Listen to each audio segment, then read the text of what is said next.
going to explain that to you. And then basically what he said to me was he's going to victimize a few of you.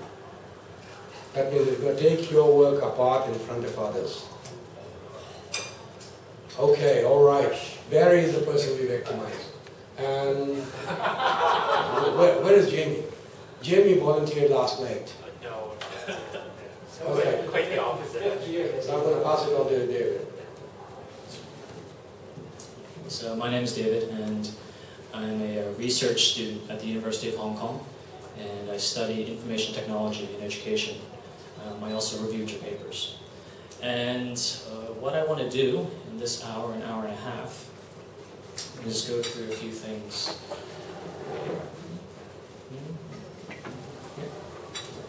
Here. Okay.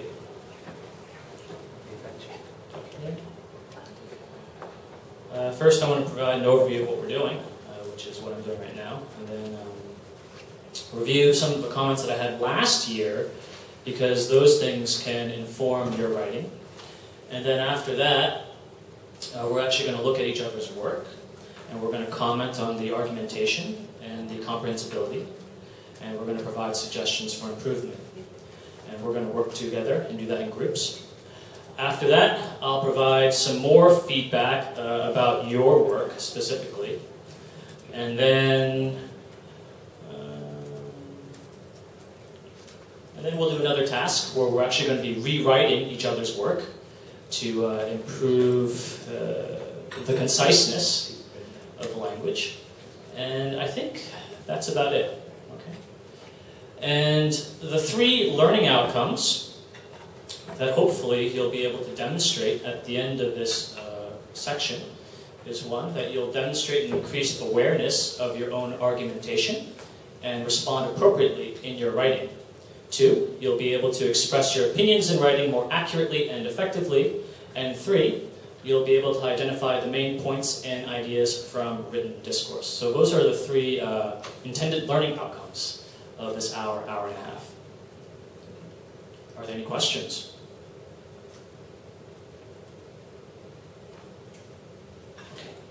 Are you going to embarrass them? Oh, no. I've been teaching for a long time, and after I ask a question, I just wait. Give them the answer. Okay. Give you guys time to think.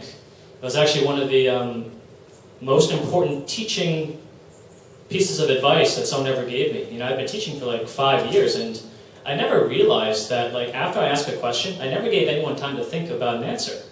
So I'd ask a question, then I was afraid of the silence, and then I'd always like jump in. But then my supervisor one day told me, David, ask a question, wait 10 seconds. Let them think of an answer. And that's a really important piece of advice when teaching. Okay, before we actually begin, let me just recommend something for you guys.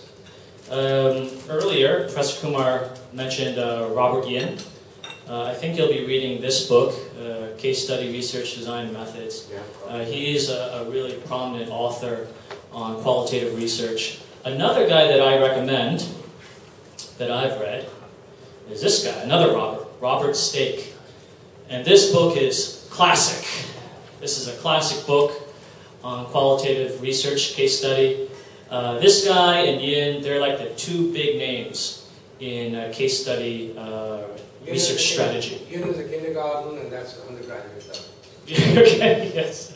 Oh, yes. So I recommend both these guys, Yin and Stake, to do qualitative research, especially if you're doing case studies. I have a feeling many of you will be doing case studies, so it's important to read these two guys. Okay. I'll give you the third one now in the series when you go back. Okay. All right. Let me offer some general comments on your writing. Okay. First, I'm glad that everyone was able to upload their documents, their assignments to Google Docs. That was good. That's commendable. Seriously. You know, to use this technology in this way, I think is quite an achievement. All right, and I think it's a very useful way to leverage technology so that we can share and that we can edit and collaborate in a more convenient manner. Okay, so that was good. First things first. Again, I study information technology and education. I don't really know too much about finance. I don't know too much about business. So it's important when introducing terms to define them clearly for the layman, for me. All right. So in a lot of your assignments, I noticed that you were using a lot of jargon, things that I don't understand, and things maybe that you don't even understand. It's important to define things not only for your audience, but for yourself, the parameters of the ideas that you're using. So for example, when someone mentions cloud computing technology, that's a loaded term. What is cloud computing technology and what isn't cloud computing technology? That's really, really important for your research to say, this is what it is, this isn't what it is, right? Inclusion, exclusion criteria. So for my research, I'm studying pedagogical technologists. That's actually my research at the University of Hong Kong. I'm studying, where is it? I'm studying this guy. And what is a pedagogical technologist? A pedagogical technologist is not a teacher. A pedagogical technologist is not a student. A pedagogical technologist is not a principal. A pedagogical technologist is not a technician. A pedagogical technologist works in a school and improves the school's, improves teaching through information technology. The pedagogical technologist is responsible for supporting the pedagogical aspect, the teaching and learning aspect of teaching through IT. That's what a pedagogical technologist is. All right? So that's what you guys have to do. When you throw in these kinds of terms, you need to define them clearly. All right? And I'll give you one more example too. This is my research question. How does a pedagogical technologist influence a school's ways of working with and through technology? This is a loaded question too, and it requires a lot of defining. 1, I have to define what a pedagogical technologist is. 2, I have to define what a school is. 3, I have to define what technology is. 4, I also have to define what a school's ways of working with and through technology entails.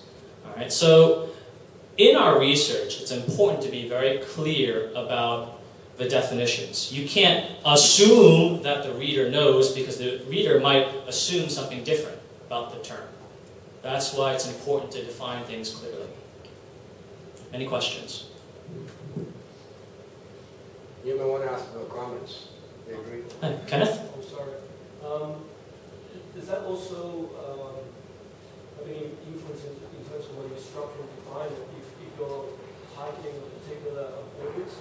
Because I guess our papers, I think one of the first things that I thought about when the book was to define who your underlying readers are. So if you're pitching to say some like general, then the terms definitely agrees that you have to define it. But then if you're pitching to someone in an industry or like a professional, then do we still have to go through that process?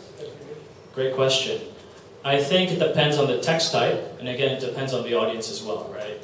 If you are in this same industry, and it's not an academic paper, all right, it's something else, then maybe you guys share similar assumptions, and for the sake of brevity, you just start saving stuff, and you don't define things.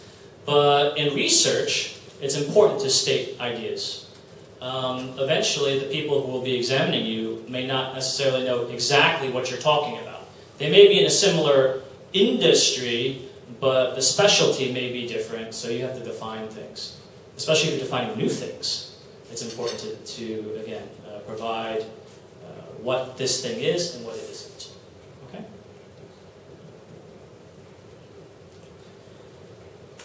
Alrighty. What else is good?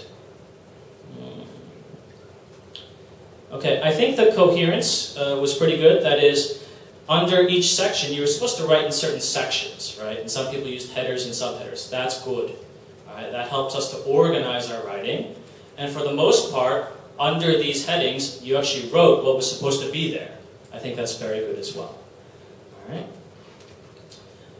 Just to think about language, topic sentences are very important.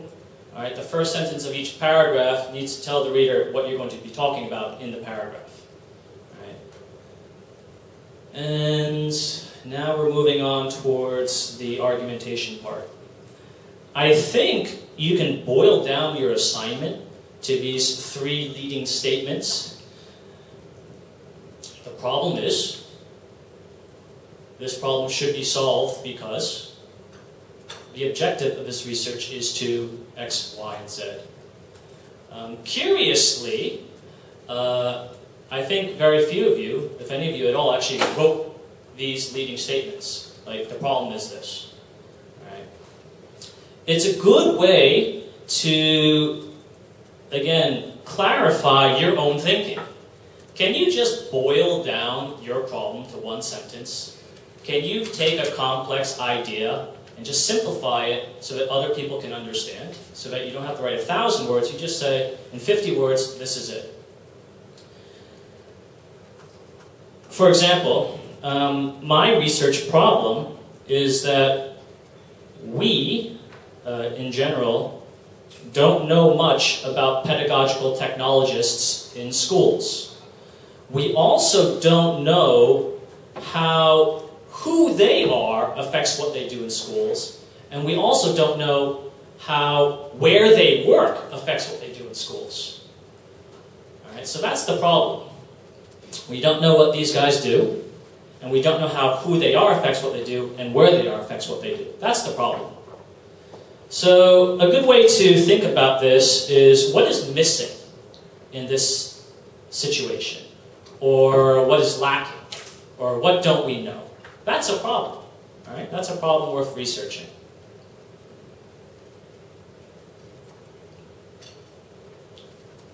Are there any questions?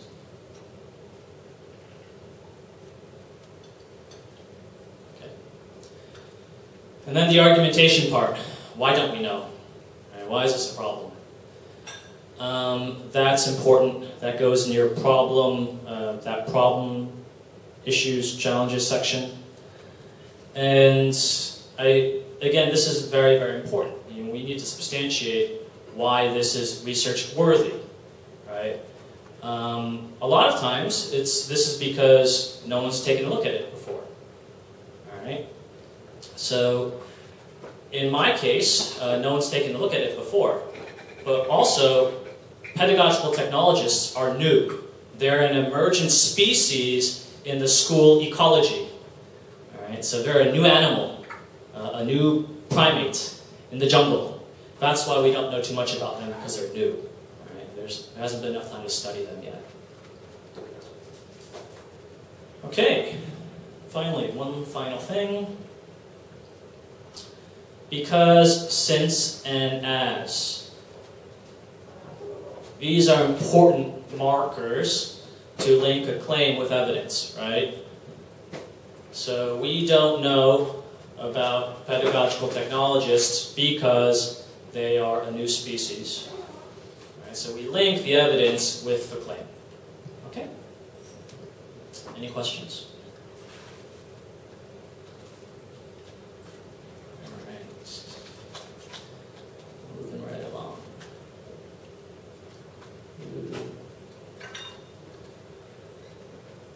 Okay, a few more general comments. Some of you guys tried to state a problem. That's good. What many of you ended up stating, though, was just your topic. There's a difference between a topic and a problem, right? A problem is like, I'm lacking something, I'm missing something, I don't know something. A topic is cloud computing technology, or what's that term?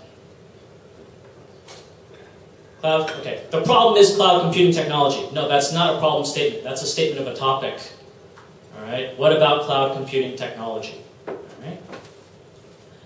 Now, let me just add that, of course, at this point, you guys have been in this program for like a few weeks. Few days. Okay, so In here. Okay. Welcome. I think it's reasonable to expect that you guys don't have a very clear problem yet. As I was telling Bernard, for me, it took about 6 months before I had a very clear problem. All right? And it took a lot of reading and then narrowing. So we can think about, if we imagine like an hourglass, that is what your research process is going to be like. You're going to start broad over here. And then the more you read, the more you narrow your focus until you hit a particular point where it's like, I got the problem now, I got the problem question, I have an idea of what I'm going to do. Then things start expanding again as you start doing the research. All right? So right now you're at the very, very top, and there's just so much room. It's like trying to hit a bullseye with a shotgun. You're going to be all over the place. But that's okay. All right. Again, it took me about 7 months. Give you guys like half a year. If you still don't have a problem in about a year and a half, then the alarm should be ringing. Okay? So you're at the beginning of a beautiful journey, and the more you read, all right, the more widely you read, the more information you take in, and then you're going to start narrowing it down to a very particular problem, a definable problem. And then, after that, the argumentation.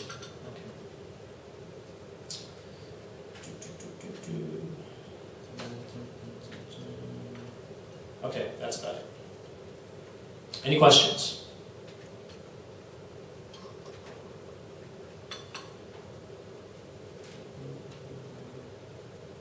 Okay, here we go. I'm going to give you a piece of paper. Two sides, one person, one paper. And on this piece of paper, there are you may find your paragraphs or sentences on this piece of paper.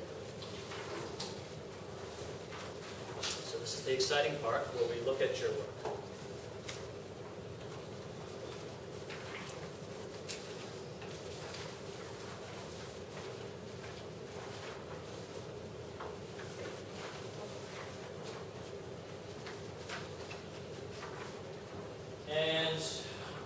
Take a very inductive approach, and then we'll take a deductive approach. So, you guys can be separated into groups. How many groups do we want here? 2, 4, 6, 8, 2, 4, 6, 8, 9, 3,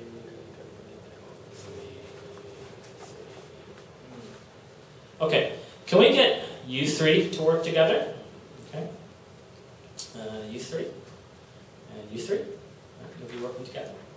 We'll go 3,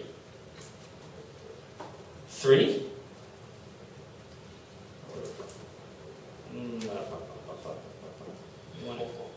4, 4. Okay. We'll go 4, 4. 4, 4. All right. So we got 3 groups of 3 and 2 groups of 4, and you may find your work on this piece of paper. And what we're going to do is read and then answer a few questions. And we're going to answer questions about comprehensibility and argumentation. And this is an inductive process. You're going to answer for each one that I assign you. Again, we're going to be working, I'm going to split these up amongst the groups. What you understand, what you don't understand, what is convincing, what isn't convincing. Bless you. And then afterwards, we'll provide some suggestions for improvement, and each group will present their findings. I'm going to say it one more time. I'm going to distribute, right, there are seven things here.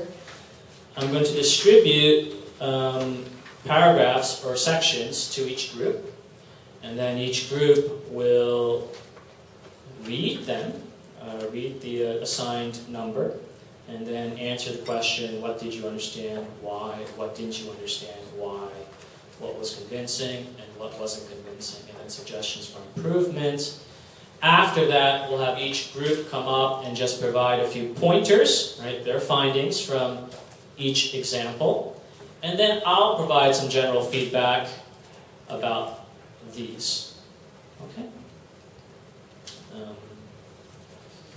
I'm tempted to do something that I do with my other students, which is ask one of you to repeat my instructions, just to make sure you understand. That's another teaching trick. Ask people to repeat the instructions. Andrew, I hope you don't mind. What are the instructions? Instruction is we have different group and we assign going to number 7. There's 1 to 7 question and for us to do, and then we look at the statement and answer the question. You will see in paragraph 7. Okay, good.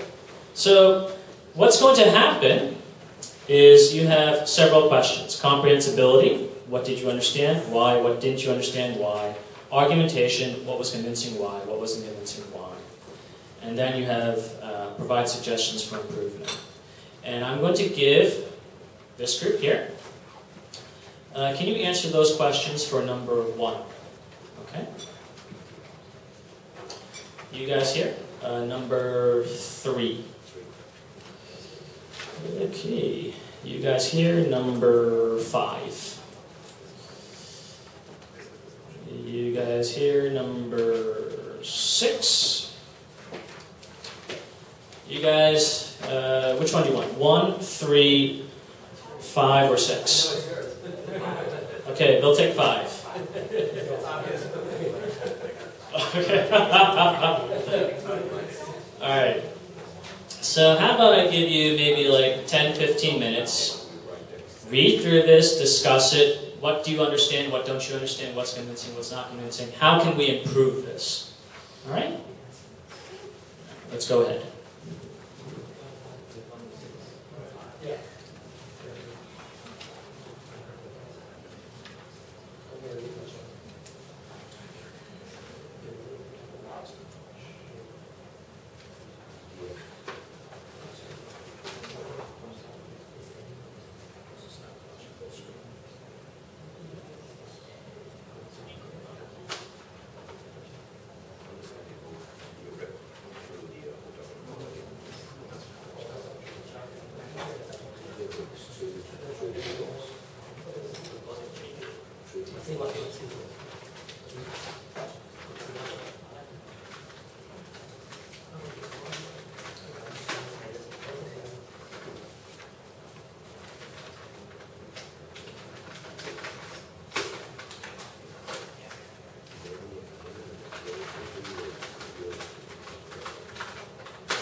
I know more about this than what did you? Usually, you want to read and understand it. You got the right person.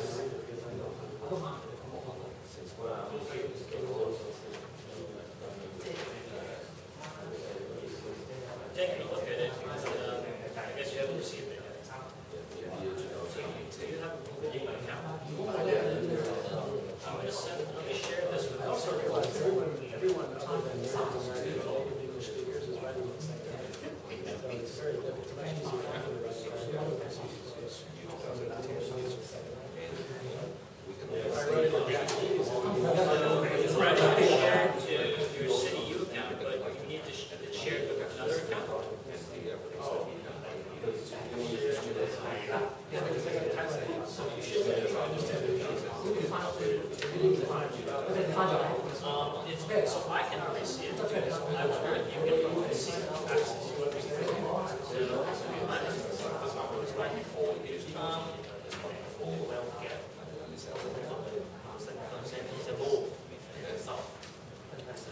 You should have received an email either at this address or that address saying that you have access to this document. There's something just like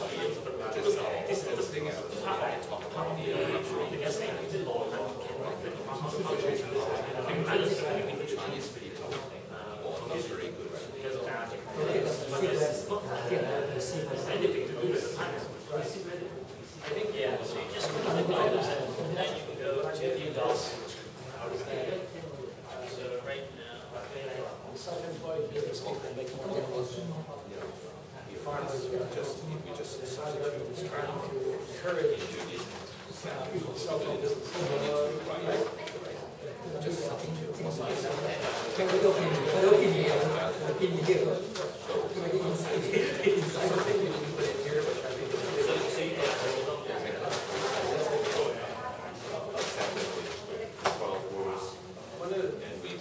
one of the things is that Chinese integrated to Taiwan and China. I dominated the compared to the local style. That's not illegal.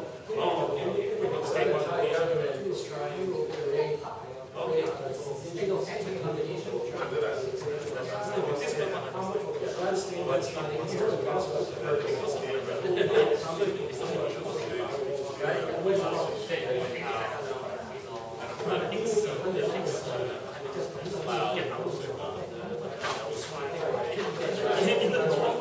this is one. Yes, I try to believe.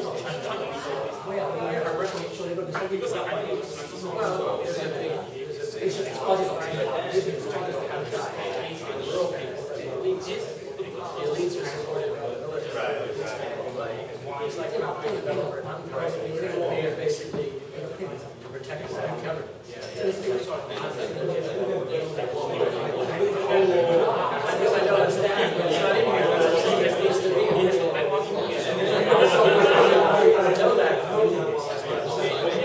That's exactly what so what? So I would not know that.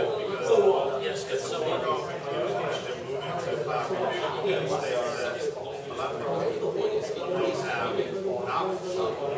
Right, and you also understand what the expectation is will be. So what are they doing? And what it also it started off by saying like $80.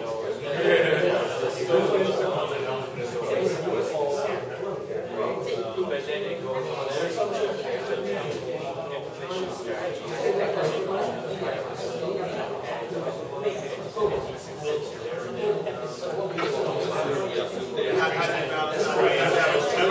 versus if you have a specific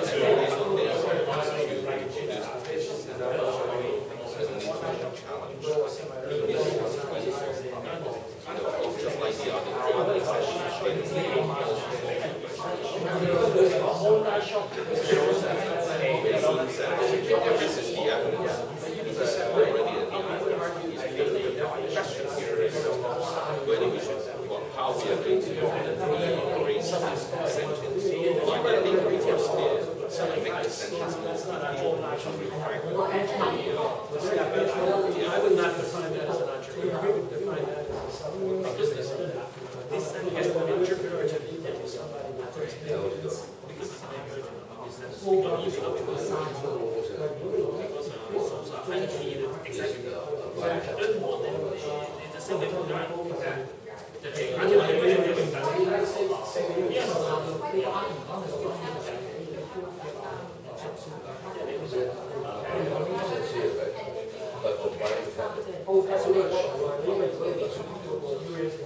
experience. So I think you need to I don't think that definition of entrepreneur is quite a different definition of what that means. Because that, you're counting on something that you know is not going to call that. So if you want to bring income to employment, look at some ways like more skill sets, more CDs. The CD was founded by an entrepreneur.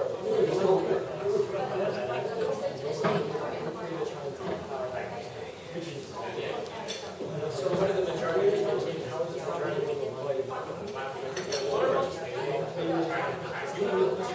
That's been very successful. That's one of the most successful agricultural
Either burning or emission. Seriously.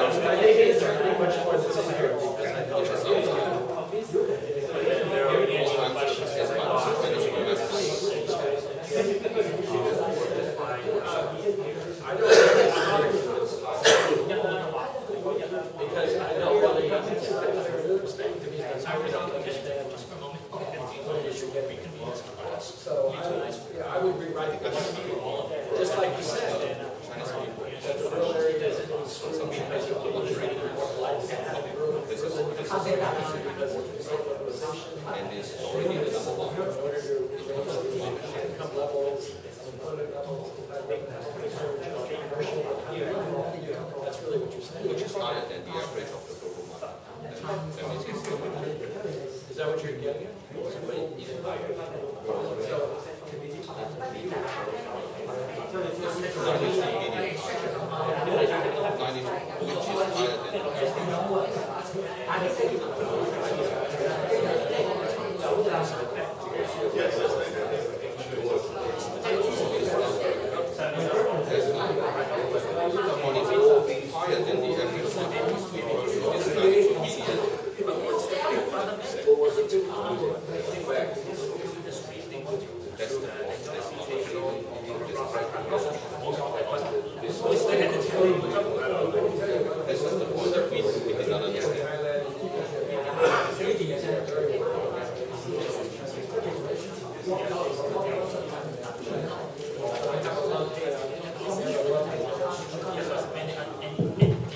Okay, take 2 more minutes. All right, 2 more minutes, please.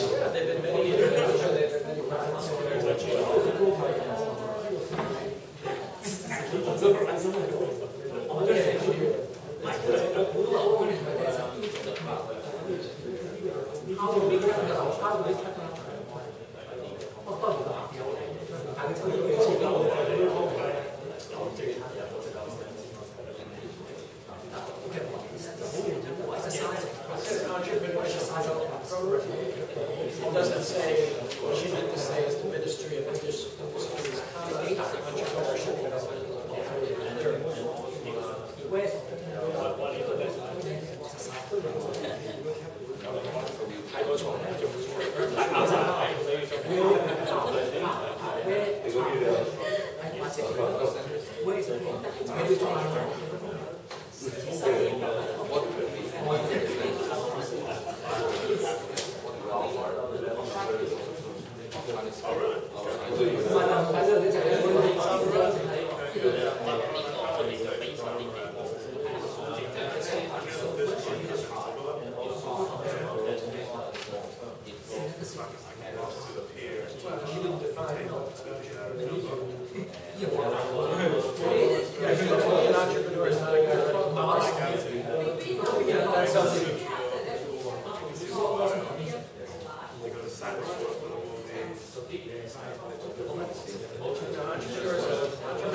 Emerging market? No, I've heard it. It's a company.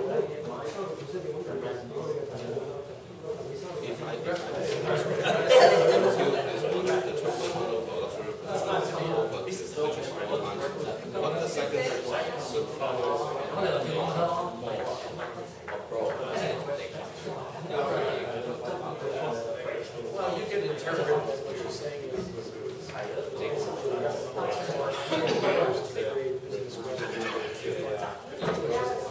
it doesn't say that. It doesn't say. Take them all. You can guess it. You can guess it. English is your second language. I mean, when you write your dissertation, somebody's going to second write it.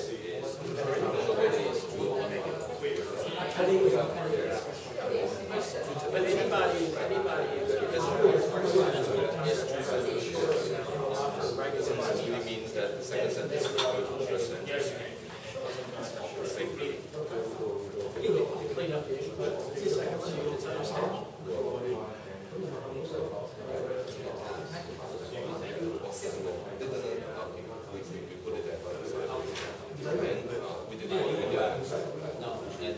Hello, welcome back. We're going to get each group to come up to answer these questions for their task. And while you're doing that, I will be writing some of your comments on the document. Okay, so again, we'll go in this order, like that.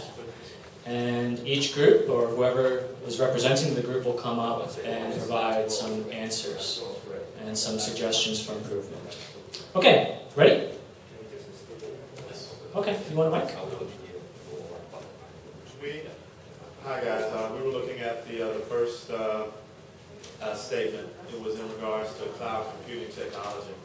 From a comprehensibility perspective, we all agreed that the purpose was very clear and that the writer wants to develop a general or theoretical implementation model for cloud computing.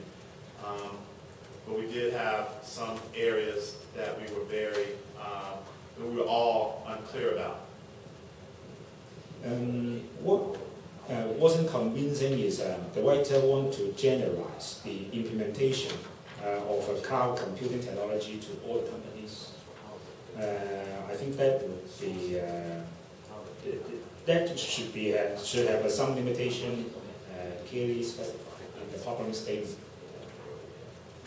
Yeah, just to support more on what Ford and Barry was saying, I think specifically the definition of cloud computing technology needs to be defined because it's a very broad term, and also, yeah, we understand that the writer wants to do a theoretical implementation, but then on the first paragraph, it goes on saying that the implementation strategy is also, it sounds like it should be customized as well based on the requirements of different enterprises. So we saw that there might be a bit of a contradiction there, but then we do see that there's a lot of, there's evidence there based on like, on some of the elements within the statement saying that there is a lack of knowledge based on a survey done by KPMG, and that therefore it needs like some sort of system to monitor the implementation of it. So yeah,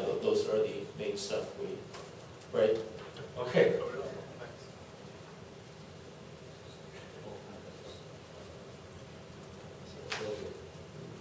Hi, our group includes Elena, Andrew, and myself, and we're on the question. We're on the third one, 3, and in terms of the comprehensibility, I'm responsible to answer this question in 1 and 2, which the writer states clearly the problem and the handicaps of online selling, online products, online shopping. Okay, and which we fully understand. It may face these the problems it has written down. However, what we didn't understand is how can this writer concludes these are the online shopping problems without stating the online shopper's behavior, because the habit of online shopper hasn't been clearly outlined. Okay? Well, maybe all these has been anticipated. All this problem has been anticipated, so it's not a problem at all. So this is what we don't understand. Yes, and also what we don't understand, they relate to some jargon. Like maybe we think that the writer may think everyone knows what is luxury goods. Actually, how to define luxury good, right? 20,000 is luxury, or 2,000 is luxury. And also, there are a lot of I think the word or the like lock-offs. So maybe we are not in that field. We don't know what is lock-offs. And consignment, what kind of consignment and what's mode of consignment? We feel a little bit lost. And also the central problem. Is the writer trying to solve the online shopping buying behavior, or the sequential problem, like how to protect the buyer, or how to solve the logistic problem? That there are a lot of problems, but we can't easily figure out what is the central problem that he's like to solve it. And also,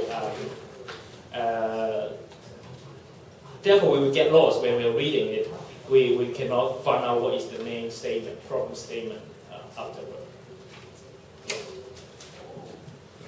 And about the argumentation, we feel that we are convinced that there are a lot of challenges and the problems because they are quite real-life problems. But then, among the problems, we cannot see the significance of them because, for example, say talking about the logistic companies, it says there is a possibility of getting the item lost and damaged. But how high or low the possibility is that? Is it a significant problem? We cannot find any support on it. So we believe that these problems can be having more support and more evidence on it in order to convince the readers. Next group. So we study question number 5, and the first question is what did we understand? And we understand from that paragraph is China has been the second largest turnover of luxury goods in the world, and the second point is the growth rate of Chinese market is about 30% in year 2010, and in year 2011, from the paragraph we noticed that the Chinese people buy those luxury goods abroad more than they buy domestically, and the total market of the total turnover of the luxury good of the Chinese people is occupying the 1/4 of the global market share. And what we didn't understand is the first one is also the definition of the luxury goods. How do you define? It's not quite a good definition within the paragraph. And the second point is where the data come from. Is whether they collect the data directly from the customers or the data from the customs, like the customs bureau and the third one is whether the accuracy of the data is not very we don't know how to collect the data. And for the convincing, we think the growth rate at 30% is a little bit convincing because they can produce the data with the exact amount of euros, and what not very convincing is they said the 4 times purchase of luxury goods abroad compared to the purchase domestically, because they need a very good data to compare these two. Especially if they have to collect the data for luxury goods purchase abroad and also the purchase of luxury goods domestically. And I think that requires lots of data as well. So maybe Jordan can support. Everybody knows that the data accuracy in China is the biggest problem when you make an argument. So that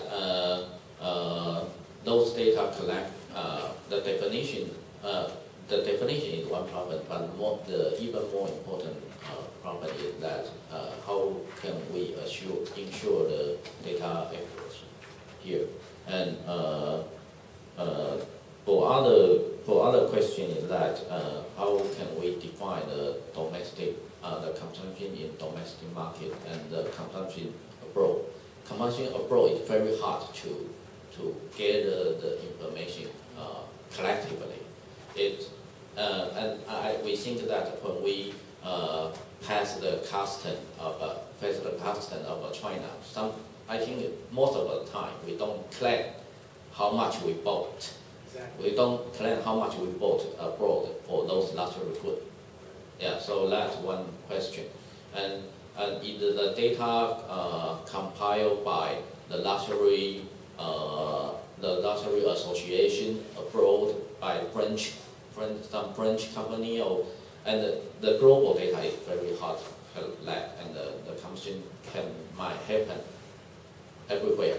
It might happen in the US, might happen in Europe, might happen in Hong Kong, might happen in Asia. Yeah, it's very hard to collect. So I think that's the estimation, but it cannot be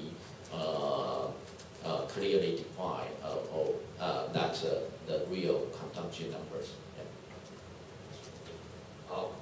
Sorry, one more point that I would like to add is that the definition of Chinese market is very vague. Whether we should consider Hong Kong and Macau as the part of the Chinese market is not well defined here. So it's a political consideration.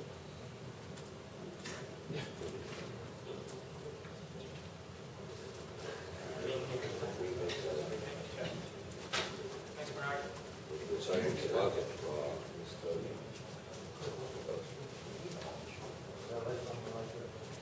Yeah, then we can supplement it. Okay, we have paragraph 6, and it's about Thailand, and that is something we understand.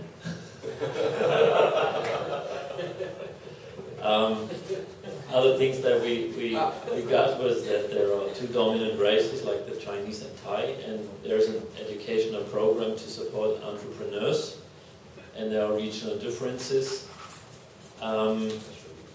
And what we did not understand is the definition of an entrepreneur, because that's not happening here. So what is an entrepreneur? We had a very big discussion on what an entrepreneur actually is, and I think what is meant here is more like small businesses or self-employed businesses. Other things like there is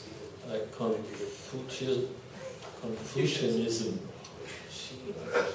That's hard for a German to say. Yes, very hard. But here is hard-working values. So I was asking myself, how hard are the values working? Do you know what Confucianism is? Yeah. Yeah. Confucius. Yeah. It's a philosophy. That's, yeah, smart guy actually. Anyway, then also the definition of a small firm, and the sources where are the numbers that are mentioned here, like also small firms in Thailand employ 60% of the workforce and account for approximately 50% of GDP. So the source for these numbers is missing. In terms of convincing and not convincing, I was kind of struggling convincing of what. So there was not the question, and to what shall I be convinced to? And but what we got is pretty much that there is a development program which is supposed to be from the state, but that's also not mentioned, and that should support those entrepreneurs. So that's kind of my assumption. Maybe I would just want to highlight it mentioned that a small firm in Thailand employs 60% workforce and that account for approximately 50% GDP. But it has nothing to do with the last paragraph. 1/3 of a household report, and then they would like to change the occupation because average annual income of business owner. Business owner and the small firm is, I don't see any relationship. These 2 paragraphs doesn't have any cause and effect relationship. And then I think that the author wants to address something by saying this, but I cannot see the connection between these 2 paragraphs. Also, the first sentence, the industrial transformation, had nothing to do with the entrepreneurship, because I think that the author want to mention that the entrepreneurship will break. It's just one thing, and then industrial transformation to me is something like agriculture to industrial or to service industry, something like this. It may be some confusion about this. Steve.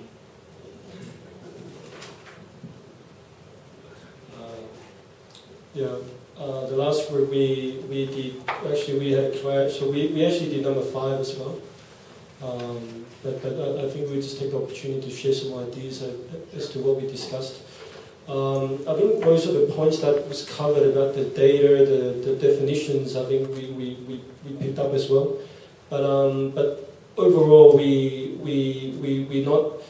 didn't get the what, why, and how with this particular paragraph. And I'll let other guys to talk more detail. Okay. I think the key point here is the emphasis on the growth rate, and sometimes growth rate can be deceiving because of the initial size, the absolute size. I think we need to know the absolute size, and also the panel also mentioned about China being the second, going to be the second highest in growth. Second largest turnover, but then there is always a distance between the first and the second, right? I believe the U.S. market is still the largest, and between the U.S. market and China, there's still a big distance. So I think we need to understand the size, and then also by doing that, we know how big is the opportunity. I think they imply there is an opportunity, but then how big is the size of the price, right? And how do we capture that? And also, we talked about Chinese, I think the other group also mentioned, that need to be better defined, whether it's, should we just focus on the mainland Chinese market or the greater Chinese market, include Taiwan, Hong Kong, Macau, and mainland China, as well as then, are there specific growth in certain cities within China, because China is composed of a lot of growing cities, and which are the cities that we should focus?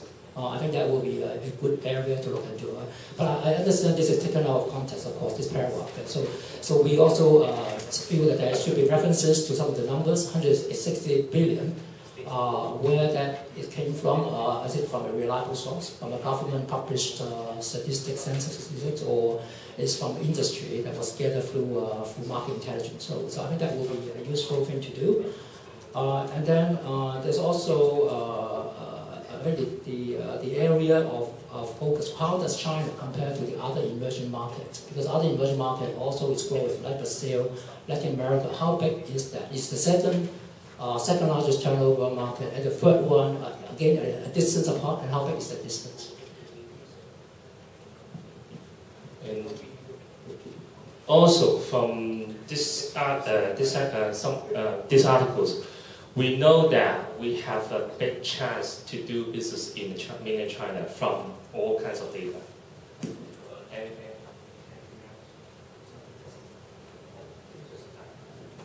Just a bit, minor supplementary. About Chinese market, we have to talk about what is Chinese market. I think it will be useful for us to have a more clear definition of what is the Chinese abroad and what is Chinese domestically. Because it's very important for us to understand what is the definition before we trust the figures. Wow. Nice job, guys. Great, you do all the work for me. Thank you. I'll share this, the comments that I've taken from you guys with you, and now I'll share my personal comments, okay, about these. All right. Here. All right. Good. All right, we've already talked about problems. Some problems were clear, other problems were not clear. Some people did not state a problem at all. Some people stated too many problems. All right. Ultimately, after 6 months or a year and a half, it's important to have that one nice, concise statement. The problem is this. All right.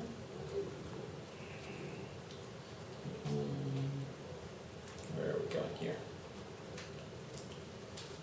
All right.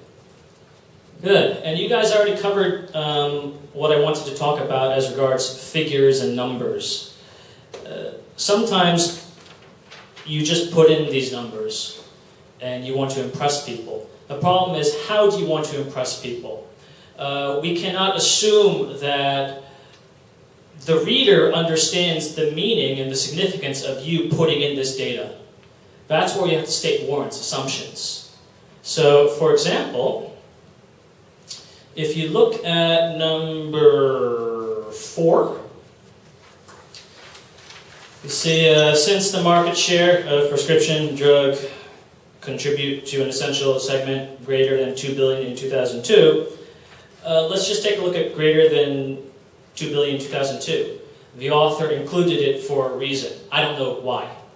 See, I mean, this is the main problem, right? You put this number in here, but what is this number's significance?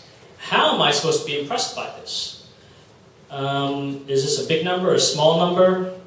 So what this group said is very important.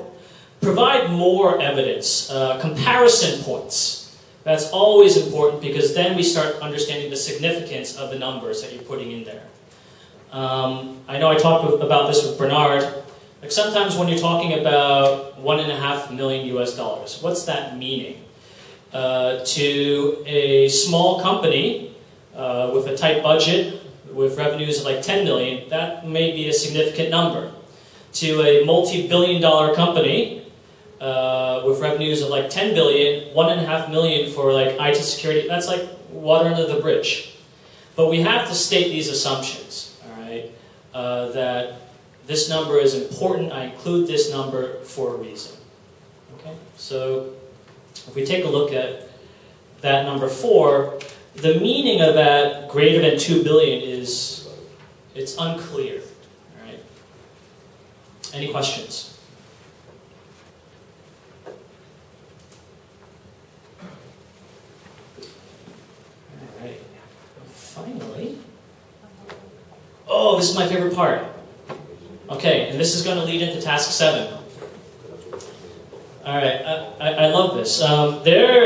Again, you guys come from positions of power and are used to saying, just do it, right? Because I'm the boss. And sometimes in your rhetoric, you use things like obviously, or, very, in Cantonese, we'd use like kwajam words. And in academic writing, this text type, we can't say those kinds of things. We can't say obviously or it's obvious. No. We can obviate that if we present convincing arguments. I mean, the whole purpose of this is that we can present claims with evidence and stating assumptions so that for the reader it's obvious. You don't have to say, it's obvious. No, it's not obvious. I don't understand. All right? So let's avoid hyperbole and bankrupt descriptors in our writing. All right? So we can say these sentences in ways that avoid certain words like indispensable. Okay, all right, or what else do we have here? Obvious benefits and huge. It's huge, man. And obviously and dramatically. So again, to reiterate, 1, this is not academic writing. 2, you don't need to say these words if you present convincing arguments. All right? Any questions about that?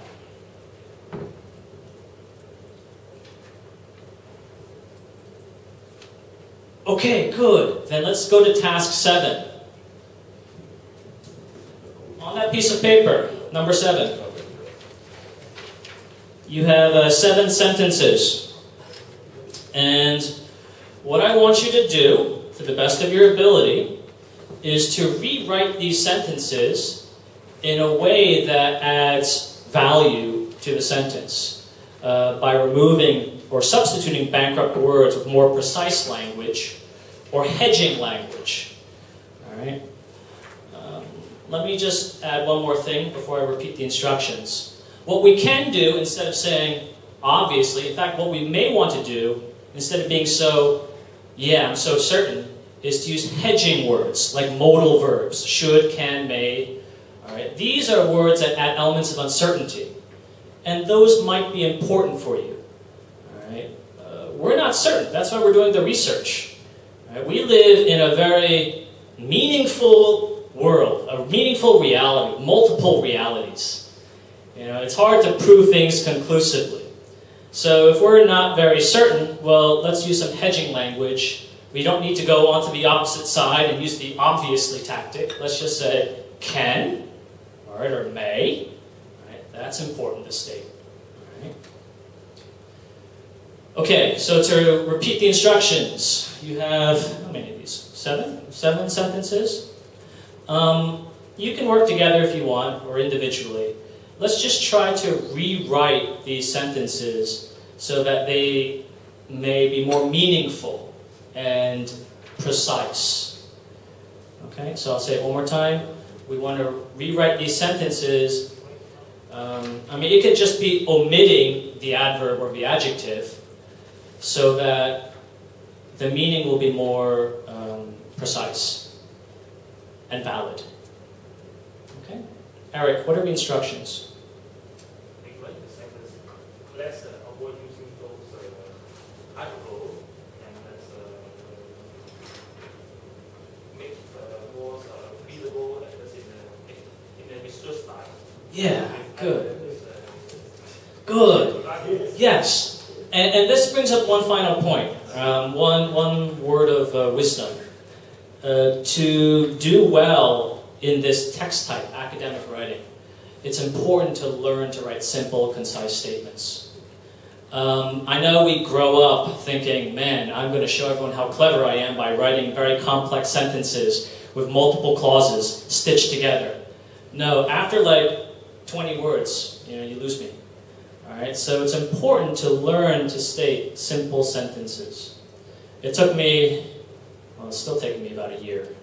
My supervisor always gets after me because I grew up writing stories. I grew up reading Thomas Hardy and Charles Dickens. The way they write is not the way you write a journal article. All right, you've got to write simple statements and avoid that flowery language that, I mean, it's so beautiful to read in a story, but for an academic article just renders the meaning unclear. Okay? So let's take maybe 7 minutes. Yes? So are we going to rewrite all 7 sentences or just one? Let's just try to go through as many as we can. All right? Individually or together. Individually. Okay, yeah, you can do it by yourself. This is my question. Okay. Individually. Yeah, it's up to you. Yeah, we're just being very flexible now. It's almost lunchtime. All right? So I'll give you guys 7 minutes. All right? And see what you guys can do.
That'll be nice. Before and after comparison.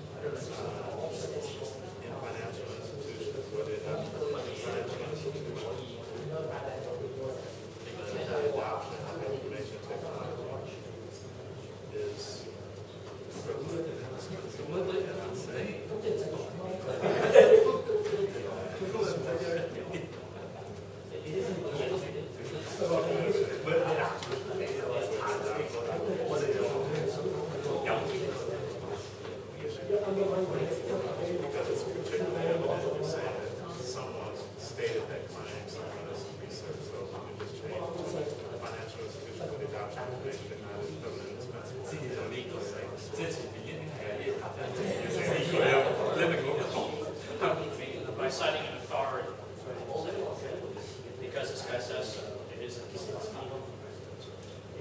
another way is just to admit it's expensive.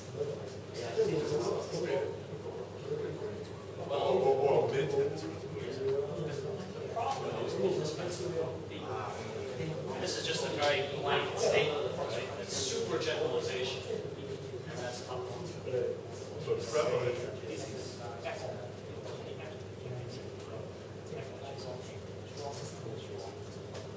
He's not actually saying evidence. He's saying this is really evidence. This is obvious. He's just basically saying this is obvious. This is obvious in financial institutions where the adoption information is prevalent, where it exists, and cannot be done away with. That's a very cool.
Good.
Okay, 2 more minutes.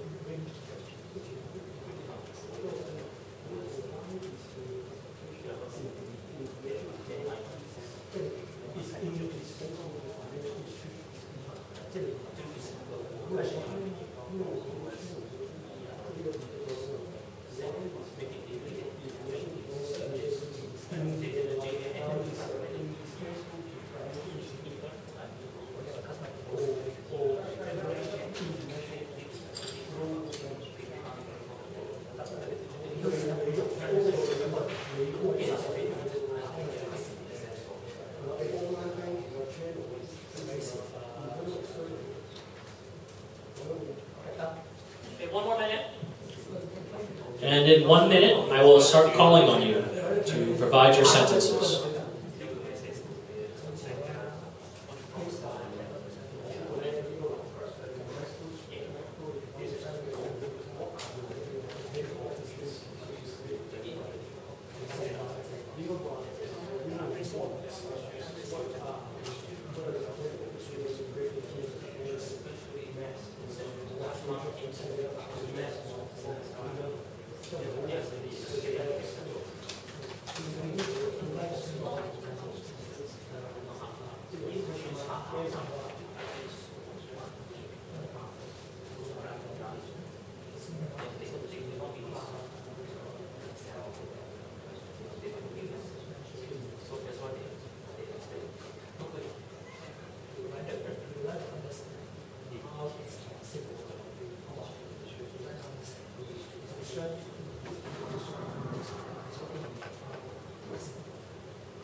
From my standpoint, the irony is understanding you've got to be on the right. Yes.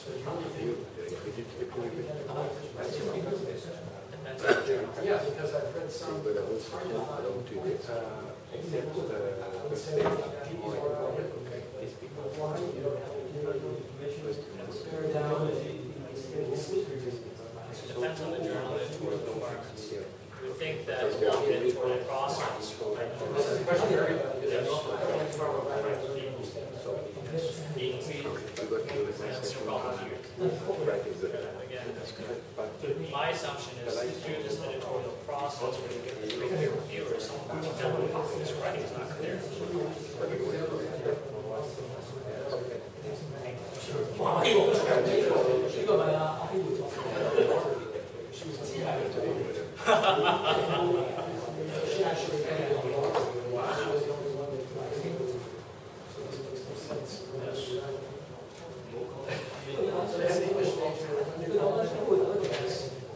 It's a really important skill. It's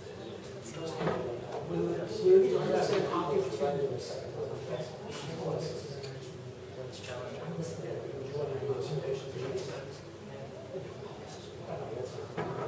Very challenging. Time, yeah.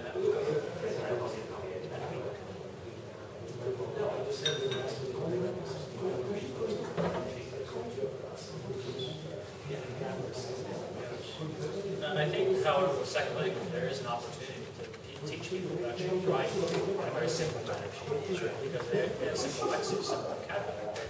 Curiously, in Hong Kong, that's not actually how they think it is.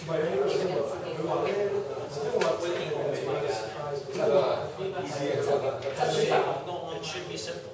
I think the best writer is writing in simple, concise manner. Yin should be very simple.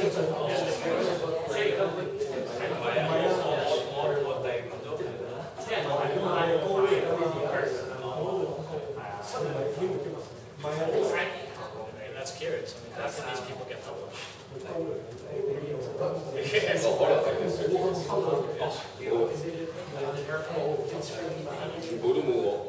how did the people who don't write very well get published? This is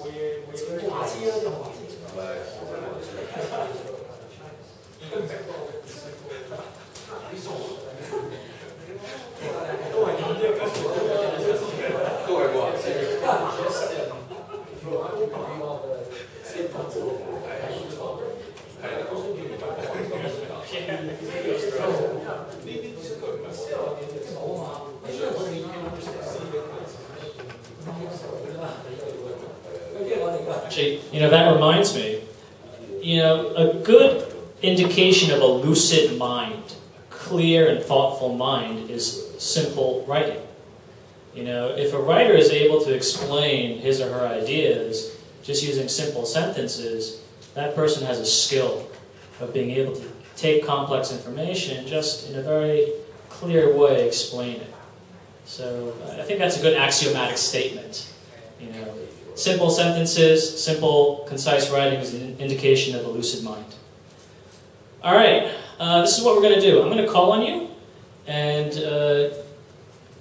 give me your revision, all right, of the sentence. Okay? And I'll write it down. Is that okay? Yeah. All right. Let's go. I can't see anyone's names there. Barry? Okay. Number 1, Barry. This is evident in financial institutions where the adoption of information technology is lead.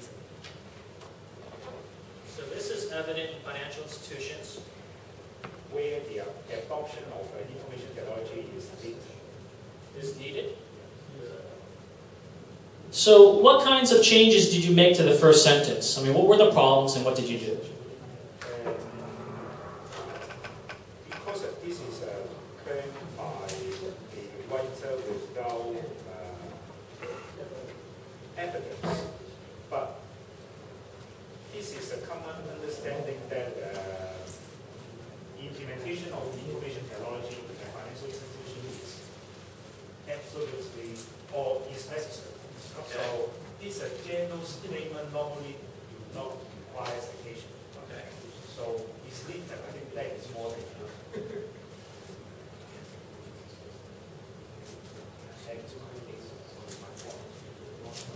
Nice. I like doing away with indispensable.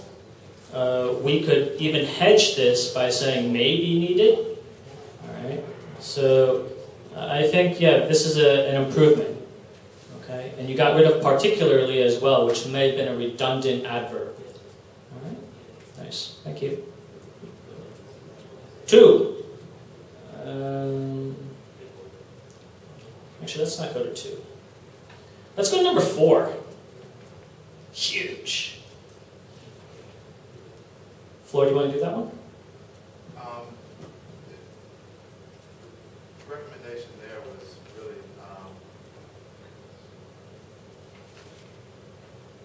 was to take out huge, first off. Okay. So from a macro perspective, the potential opportunities to create ETFs that tailor to the mass are, and that is kind of put in brackets, a specific amount, and to provide the source that gives you the ability to estimate how big that expanding market will be. Good.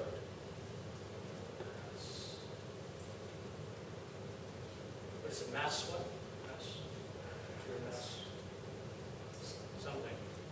Create ETFs to tailor to the mass R.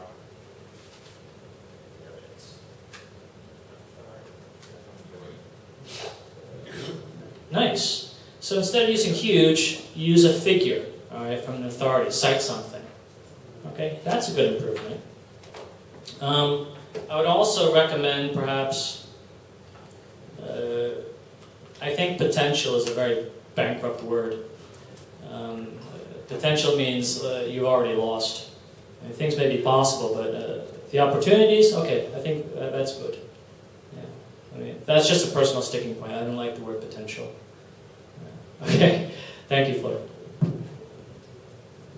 Let's go to number 5. It proved that the purchase power of Chinese people increased obviously. Okay, Sito, you want to give it a shot? Yeah. Okay. The purchasing powers of Chinese people increased 40% compared with last year. Oh, good. Okay, so say it again slowly. Can you say it again slowly? The purchasing power of the Chinese people increased 20% compared with the last year. Great! Yes.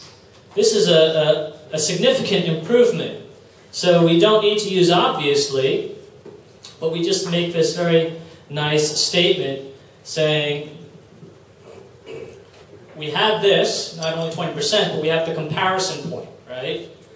So we're comparing this year with the previous year. That lends significance to what you're saying, right? The inclusion of this. And then in the other sentences, you may need to state some assumptions about this as well.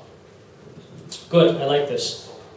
You've gone from obviously to something clear and concise.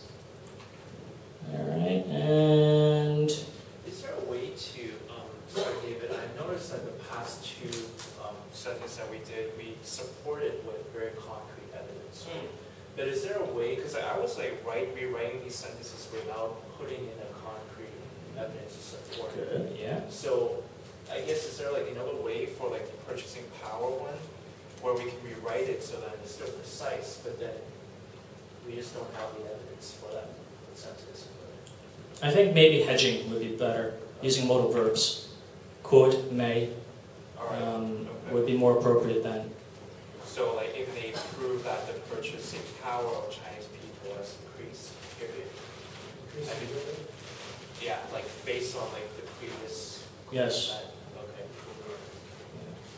So, but I mean, to say something that has increased, obviously you would have to have the data to back it up. Right. And so I'm just doing an assumption that the author might have mentioned something before this. Yeah. That's an assumption we can make. Okay, so you can make the statement has increased and then back it up with the evidence, saying it actually has increased. In this sentence, they just put it in here. Right. Okay. Thank you. All right, and let's do one last one. Number 6, dramatically. Joel? All I did was get rid of dramatic. Good. Potential to simplify, et cetera, et cetera. Okay. Where's that? Strike through. Because if it's simplifying, it should be. Yes, good. So getting rid of dramatically improves this sentence. Also, again, that's my word. That's my sore point there, potential. Everything has potential, man. All right. So let's. It will simplify, or can simplify. Good. Oh man. Joel's on top of his game. Learning from the master.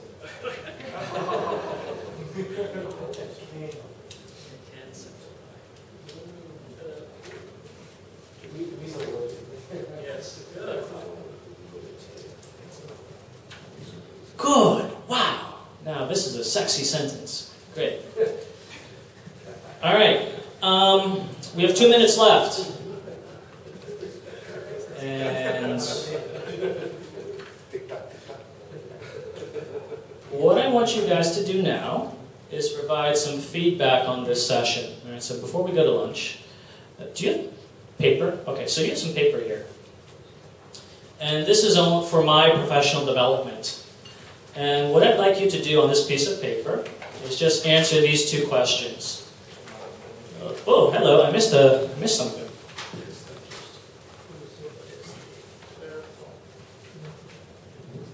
What is the most important thing you learned in this session?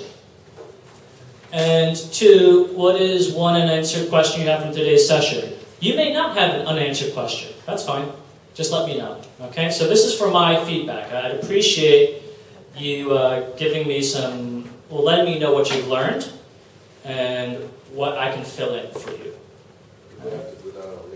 No, this can be anonymous. Alright? If you want me to know who you are, that's okay. If you don't want me to know, sure. That's also okay.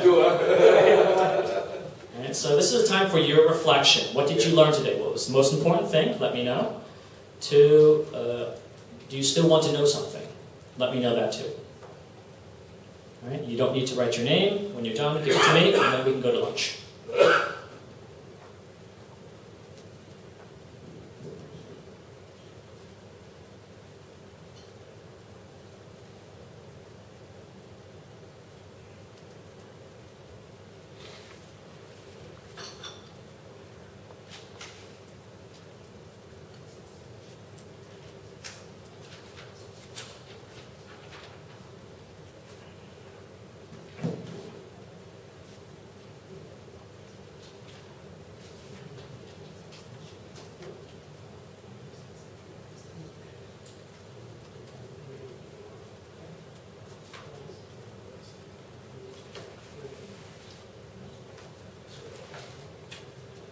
Just give it to me, and this is just informal feedback.